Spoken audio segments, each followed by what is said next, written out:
ஒருபுறம் அதிமுக அந்த தொகுதி பங்கீடு தொடர்பான ஆலோசனையை மேற்கொண்டுட்டு இருக்காங்க. மறுபுறம் இங்கு பனையூர்ல தாவேக தலைவர் விஜய் கட்சி அலுவலகத்திற்கு வரும்பொழுது அவருடைய வாகனம் முற்றுகையிடப்பட்டிருக்கிறது.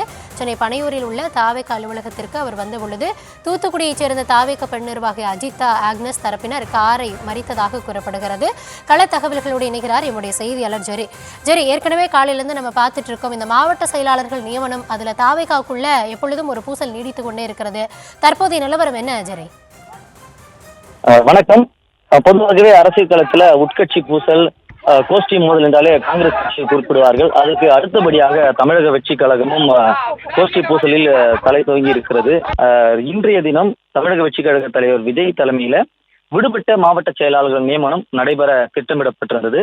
சரியாக 10:30 முதல் 11 மணி அளவில் தமிழக வெற்றி கழக தலைவர் விஜய் கட்சி அலுவலகத்திற்கு வந்து எஞ்சியுள்ள மாவட்ட செயலாளர்களை அதிகாரப்பூர்வமாக அறிவிப்பதாக நிகழ்ச்சி திட்டமிடப்பட்டிருந்தது. ஆனால் தூத்துக்குடியில 2 ஆண்டுகளாக அஜிதா ஆக்னல் என்பவர் பணியாற்றி வந்திருந்தார். அவருக்கு பொறுப்பு வழங்காமல் புதிய நபர் ஒருவருக்கு பொறுப்பு வழங்குவதாகவும் அவர்கள் அவருடைய ஆதரவாளரோடு அலுவலகத்துக்கு வந்ததை அறிந்த அதிருப்தியாளர்கள் தமிழக வெற்றி கழகத்தினுடைய தலைமை அலுவலகத்தை முகாமிட்டிருந்தனர். அவர்கள் எல்லாம் தடுத்து நிறுத்தி பேரிகார்டுகள் அமைத்து தடுத்து நிறுத்தி வைத்திருந்தார்கள். அப்பொழுது அதற்காகவே விஜய் வருவதற்கு தாமதமாகவும் ஏற்பட்டது. ஒரு வழியாக அவர்கள் எல்லாம் சமாதானப்படுத்திவிட்டு விஜயை வரவழைத்தனர். ஆனால் விஜய் தமிழக வெற்றி கழகத்தினுடைய அலுவலகத்திற்கு வரும் வழியிலேயே தூத்துக்குடியினுடைய அதிருப்தியாளர்கள் காரை வழி மறித்து அவர்கள் நாங்கள் 2 ஆண்டுகளாக உழைத்துக் கொண்டிருக்கிறோம், ஆனால் எங்களுக்கு பொறுப்பு வழங்காமல் கட்டுப்படுத்தி வருகிறார்கள் என்று விஜயிடம் முறையிடுவதற்கு முயற்சி செய்தார்கள். ஆனாலும் கூட விஜய் அதையெல்லாம் கண்டுகொள்ளாமல் அவர் கட்சி அலுவலகத்துக்குள்ளே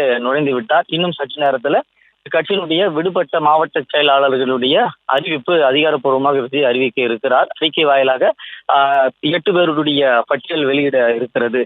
பொதுவாகவே தமிழக வெற்றி கழகத்தினுடைய கட்டமைப்பு இதுவரையிலும் பூர்த்தி செய்யப்படவில்லை. முழுவதுமாக கட்டமைப்புகள் பலப்படுத்தவில்லை.